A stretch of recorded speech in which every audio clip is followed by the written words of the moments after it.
Shalom, Ahab, Wa, Baraka. First and foremost, I want to give all praise, honor, and glory to Yahweh, Bahashem, Yahushai, Waha, Rakak, Wadash, and double honors to the elder apostles, the prophets, and the teachers that have been bringing out this 100% truth for the last 30 plus years, not wavering to the left or to the right. And because of them, we're in the righteousness of the 100% truth. And there's people out there right now trying to stop it. Look at the headline. Vocab says the Israelite awakening is a big problem. So I want to have a response to that. That's what I want to do. I want to respond to vocab says the Israelite awakening is a big problem. So he thinks he's going to stop it. So the first thing I want to do before we even start is let's play the video. When I heard of you initially through Christian hip hop stuff, you're probably now one of the foremost engagers in the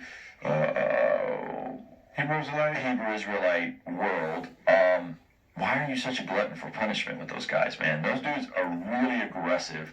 And we were hanging out in Phoenix, and it was like, I just wanted to see you. I was like, hey, man, like, I'm in Phoenix. You're like, I want to go out and talk to the Hebrew.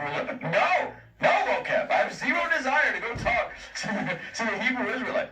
What is it? Like, give me your understanding for your heart on why you have a burden for these folks. And is it for them, or is it for the people that watch? Like unpack some of that for me.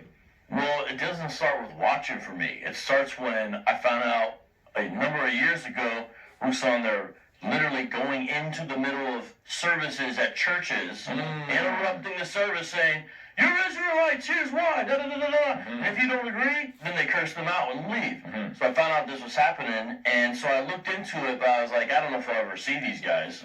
So the way I heard about it is an old friend from our old neighborhood says these guys are coming. I just want to say something right now. That lie that he just told, that if that was true, it says, I never recall Christians being cursed out in the church. So, and he's trying to say that we were going into the church cursing out Christians inside of their house of worship, which is a bold-faced lie. Because if he had proof of something like that, you better believe he'd be showing the video. Now, I have seen guys going to churches and righteously stand up and ask if they could ask a question. Can I ask a question? Sure, what's your question? And they ask the question, and the church immediately shuts them down and tries to get them out of there. Because the 501c3 does not allow you to teach the doctrine that that GMS teaches. The other I don't know what the other camps teach, because I'm not affiliated with any other camp. So he bold-faced lied to you guys. The church and the Christians have been trying to ambush us ever since the first day we went out on the streets. And they'll be showing up 20 deep. I've seen videos where Christians show up 20 deep. I've seen videos where Christians want to fight. I see videos where Christians bring their whole church out to the street to try and stop the word from coming out. And then vocab Malone has the nerve to say, I saw this guy going to the church once and ask a question all by himself. That sounds like, yeah, like the church, man, they're very violent. They're very violent in the church. They're ready to fight. I've seen a pastor pull out a gun and say, hey, everybody's putting in the offering plate today. And we've all seen that video. So I can never recall Christians being cursed out in the church either. I don't ever remember that happening. And if he, like I said, if he had a video, he would show it. So he's lying. Around. Sometimes they'll try to deny it, but they still do a version of this where they go on the outside of churches. You don't see them as often going directly into the service, but IUIC and Sakari, not affiliated with them. They're not in the truth in any way, shape, or form. They're both, I don't know, I think Sakari might be a 501c3 camp. I'm not sure. I think that they are, though, personally. I know that IUIC is, and vocab Malone is also a 501c3, so those guys at some point work together. So when IUIC went out in front of the church and handed out flyers, that has nothing to do with GMS. That's an isolated incident between them and their camps. Not too many camps are going to the churches. So once again, vocab Malone, unless you're talking about IUIC or Sakari, you're a liar. that tactic really bothered me. I care about the church. I care about God's people. I'm not trying to sound all sanctimonious, but that kind of intrusion, because I'm all for dialogue. Just have a full-on disruption of services. Going into and specifically in Columbus, where I'm from. Okay. And they had done that in a number of other places, and so That's kind of wild. I'll be honest with you. I didn't know they did that. yeah, That's wild. you know, you make those deals with God. Lord, I'll do this till someone else comes along or the problem goes away. It's kind of like that type of that. This is you know what I mean. This is the It's a problem. Now, this is what I'm talking about. Now we're getting into what this whole reaction to vocab's dialect is about right here. This is what it's all about. I'm having a reaction video to his dialect. And just to make sure everybody knows that this is a fair use video before we go any further, because you know how these guys are. Next thing I know, my channel will be getting taken down because I put up something about vocab. So let's just make sure that everybody knows that this is a fair use video, okay? Good. I can see that we'll go like that. That way you can see the whole disclaimer. And you know what? We'll just leave it there for a few minutes. Let the guy speak. Let the guy speak, because he's going to dig a hole he can't get out of right now. prayer discussion. You know what I mean? Yeah, that's good. Well, the problem got a lot worse. Praise God, more people came along, but the problem is growing exponentially. In fact, according to the numbers that I've seen, this is the fastest growing homegrown religion in America. Because Islam. Let's have a reaction to that. He said this is the fastest growing homegrown religion. So he still has to throw a few trigger words in there and try and belittle it. But Isaiah 60, chapter 60, starting at verse 3. Nations will come to your light, and kings to the brightness of your dawn. Lift up your eyes and look around. They all gather and come to you. Your sons will come from afar, and your daughters will be carried on the arm. Then you will look and be radiant, and your heart will tremble and swell with joy, because the riches of the sea will be brought to you, and the wealth of the nations shall come to you. That was Isaiah 60, 3-5. Why am I reading that? Because he's saying how fast we're growing. The nations that are coming is us. We're coming back together again. They all gather and come to you. Your sons and your daughters. Okay? He's not liking this. We're growing exponentially. Let me get a better one. Let me get the one that you guys love the most. What's the best one to bring out? Let's get Revelation chapter 7 and verse 9. After this I beheld, and lo, a great multitude, vocab Malone, which no man could number, of all nations and kindreds and people and tongues, stood before the throne and before the Lamb, clothed in white robes and palms in their hands. You're seeing the precursor to that. You're seeing the people physically in the carnal flesh gather together. You're watching it go down. And yes, it's happening fast. And we told you that these prophecies were going to start happening so fast, it was going to be like a domino effect that just keeps speeding up and going quicker and quicker. So, I'm sorry, it's a serious thing, but at the same time, I'm so joyful inside. I'm laughing. Look at the look on this dude's face. Look at his face. He knows that his time is almost up. It's growing too fast. It's because we outnumber the sand of the sea, bro. We outnumber the sand of the sea. And wait a second. He's talking about us coming together, and this is a bad thing.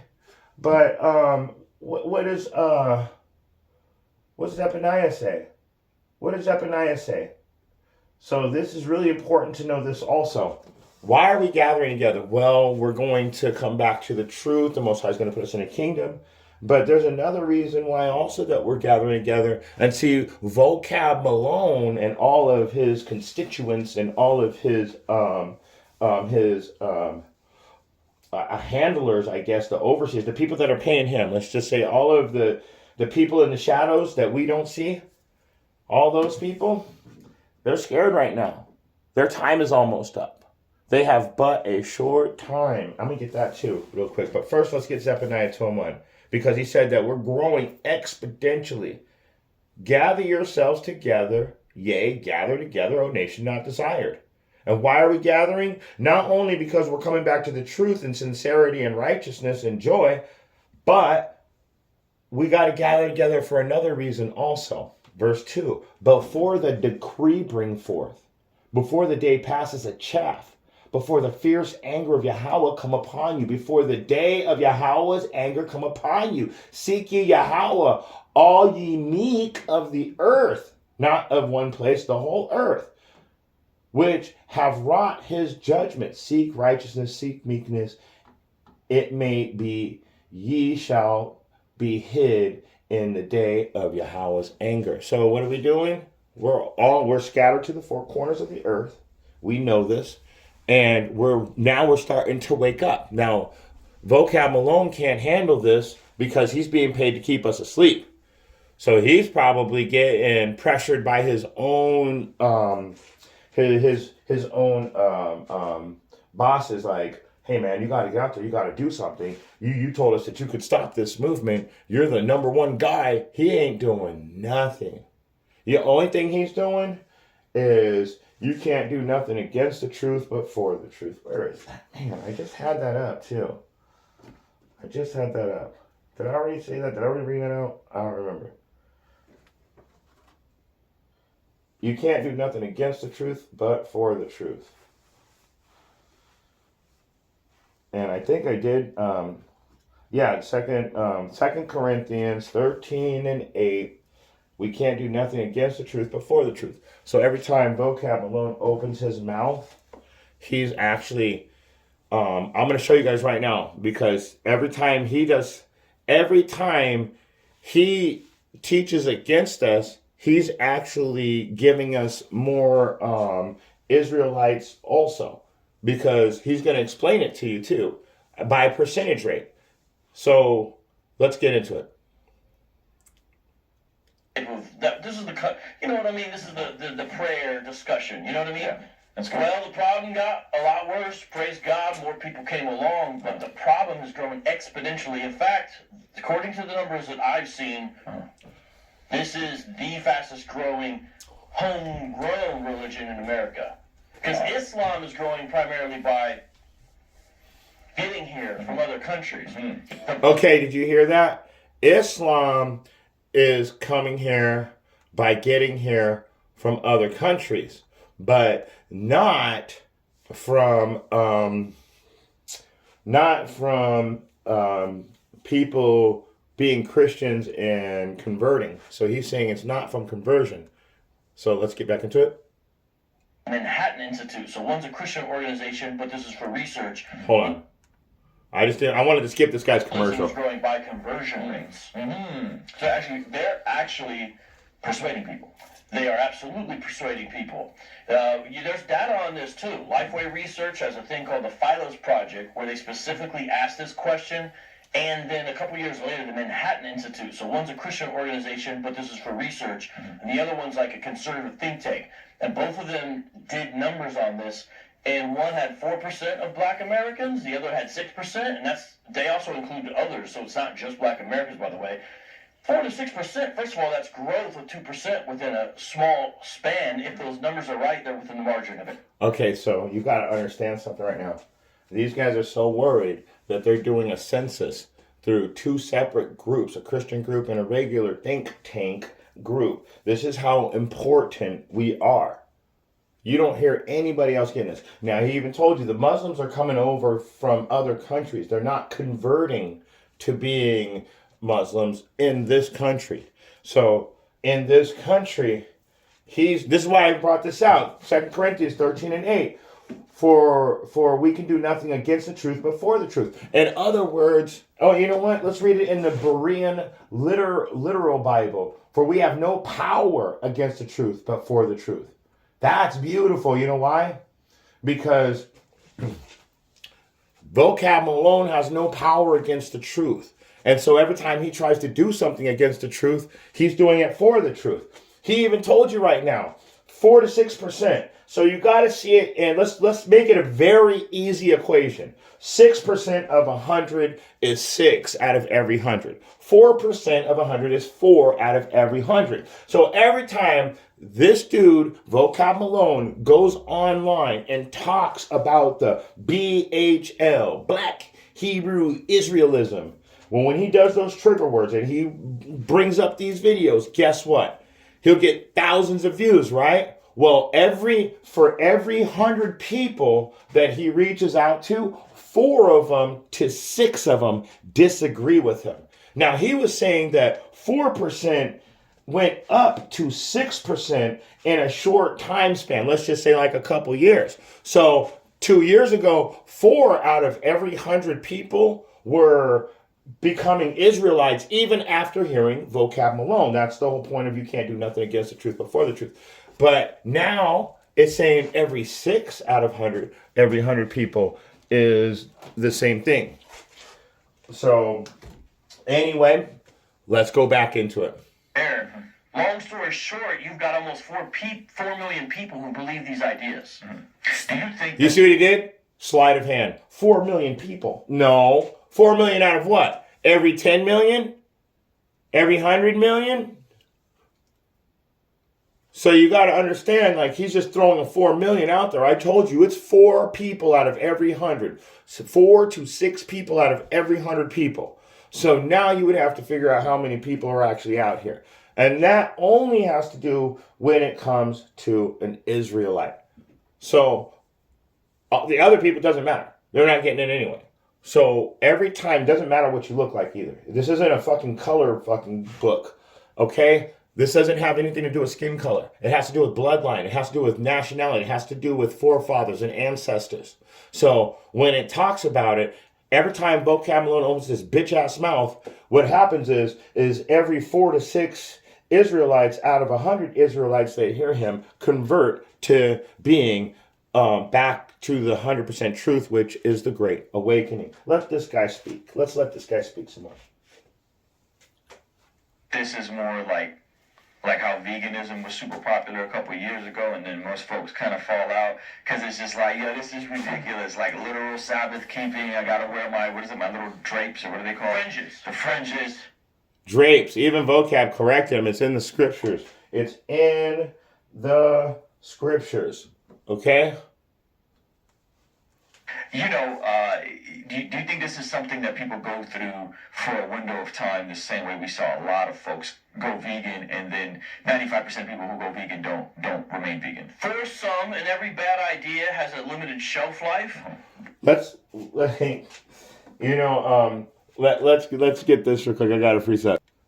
I just got to get this real quick because the way these guys look, the way their faces are looking, and they're so serious, and they're doing all of these think tanks and censuses and all this research and pie charts and percentage rates.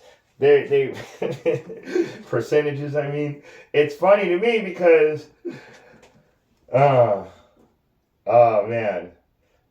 Let me get Peter 5:8. 1 Peter 5:8. Be sober-minded and alert. Your adversary, the devil, prowls around like a roaring lion seeking someone to devour. So that's that right there. That's the adversary right there. He's looking, but that's not the one. I'm coming to the one I want. Let me just bring it out. Revelation 12:12. Therefore rejoice, ye heavens, and ye that dwell there in them. Woe to the inhabitants of the earth and of the sea, for the devil is come down to you, having great wrath, because he knoweth that he hath but a short time. You see that face right there? This dude knows he's running out of time. He knows that his time is almost up, and they can't do anything to stop it. That's why they're nodding their heads no when they're saying, is this something that's going to pass by quick? Fuck no, man. This is here to stay. You guys are the passing. You guys are passing by real quick. You guys are on your way out. Let them finish, and then we're out of here. But that could be a long-term expiration date. Nation of Islam is still around. Farrakhan's going to die soon. I do believe it's going to... We got to address that. This dude literally said Farrakhan's going to die soon, like he knows something, like an insider, like a CIA agent, like he was already told. And he said it so nonchalant, he threw it in like it was part of The Simpsons, like he was going to throw in a quick prophecy. But they always tell you to say before, right? Well, in Kabbalah, in Jewish black magic or witchcraft, they have to tell you what they're doing before they proceed. Whether you agree with it or not, you just have to know that they're doing it. And then what you're doing, whether you agree or not, is accepting it. So he just said that. Let's see if it happens anytime soon. It doesn't make him a prophet. It just means that he knew that it was going to happen. But all right, I had to address that. Damn, vocab is cold-hearted. He's hoping that the man dies soon. But he didn't say that. He said he's going to die soon. Shrink even less than what it is now. But Hebrew Israelism, I believe, has there's going to be long-term growth to this thing for several reasons can't get into now. But I don't think it's going to be a fad where it's gone overnight. Large reason is because its growth is primarily attached to poorly churched Christians. Large reason is because its growth is primarily attached to poorly churched Christians. Poorly churched Christians. So now he's blaming it on his own church pastors why the Christian church is dissolving. But it's because it's the changing of the times right now. Remember, I have to bring this out. I was looking for it. This is 2nd Esdras chapter 6, and we're going to start at verse 7. And this is why these guys have this weird ass looks on their face, because they think that they can stop what's happening. So you're going to stop the prophecies from being fulfilled according to Yahweh Shemel Shai. All of them look defeated to me. And at the end of this, we're going to have a commercial too, because I got to break down the commercial. So 2nd Ezra 6 and 9. Then answered I and said, what shall be the parting asunder of the times? Or when shall be the end of the first and the beginning of it that followeth? And he said unto me, for Abraham unto Isaac, when Jacob and Esau were born of him, Jacob's hand held first the hill of Esau, for Esau is the end of the world, and Jacob is the beginning of it that followeth. The hand of the man is betwixt the hill and the hand. Other question, Esdras, ask thou not. Okay. So the point is Esau is the end of the world, and Jacob is the beginning of it that followeth. So these guys are at the end of their world. And Jacob is the beginning of it that followeth. And who's Jacob? All this black Hebrew Israelism. And these guys are waking up exponentially fast to where we can't keep track of it. I'm going to close out with this. I got 2 more verses I want to bring out. First, I want to get Jeremiah 5 and 22. Fear ye not me, saith Yahweh. Will ye not tremble at my presence, which have placed the sand for a bound of the sea by a perpetual decree, that it cannot pass it, and though the waves thereof toss themselves, yet can they not prevail. So, and you know what this is getting into, right? Though they roar, yet they cannot pass over it. Look at these guys. Look at these guys roaring. They can't pass over it. They can't do it. Let's see what the NLT says.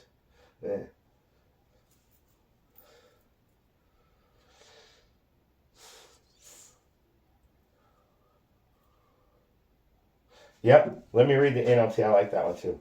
Let me get that one too. That one's beautiful. So we're in Jeremiah chapter 5, okay? And we're reading verse 22, various biblical versions, okay?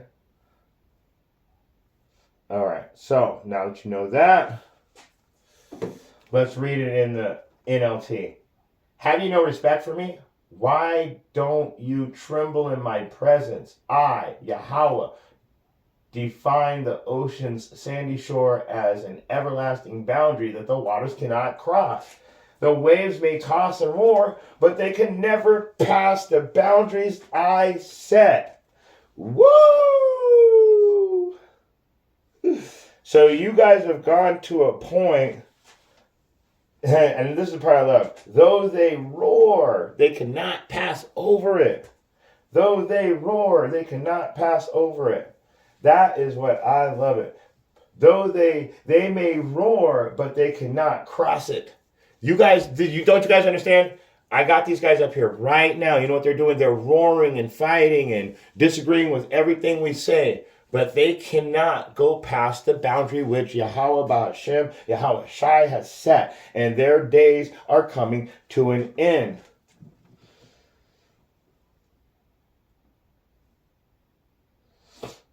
In fact, let me go ahead and keep going. I'm going back to the King James Version, Jeremiah 5 and 22.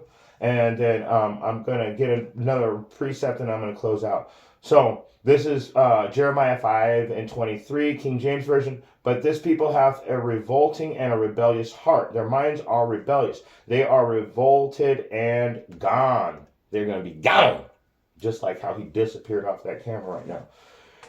Neither say they in their heart, let us fear Yahweh our God, then giveth rain both from the latter, from both the former and the latter in a season. He reserveth unto us appointed weeks of the harvest. Your iniquities have turned away these things, and your sins have withholden good things from you. So their iniquities and their sin that they're trying to defend, because that's what this is all about, you guys. A Hebrew Israelism. We're the Hebrew Israelists. So this Hebrew Israelism is it's what's got them revolting and rebellious, because they never feared God. Their iniquities have turned away everything that's good from them. They hate Yahweh. So they want to keep their life of sin. They want that life of sin. They want to keep that life of sin. And that's what stopping the Hebrew Israelites is all about. It's that life of sin is over with us. You have to come back to the truth. And these guys know there's a certain boundary that was set that they can't cross, and they're coming to that that end of that boundary. That's why I told you, Esau, he knows his time is short, but I got one more and we're going to close out here. This is Psalms 104:9. You set a boundary they cannot cross, that they may never again cover the earth. Guess what, vocab? When that boundary, once we hit that timeline where you guys can go no further, which it's already here, we're watching the transition happen right now. We're at that time. It just hasn't completed. All the prophecies have to be fulfilled. But they can't really go any further than they've gone. They've practically conquered the whole entire earth. And the Most High is going to pull them out of every nation that they may never cover the earth again. So the whole point of them trying to stop this movement is what they like to call it. I call it the Great Awakening of the 1/3 and the 144,000 within that 1/3. They're trying to stop it, but it's part of the prophecies being fulfilled. Though they roar, they cannot pass over it. They can't stop what's going to happen. And with that being said, if you have eyes to see and ears to hear, I hope you got something out of this reaction video. Shalom.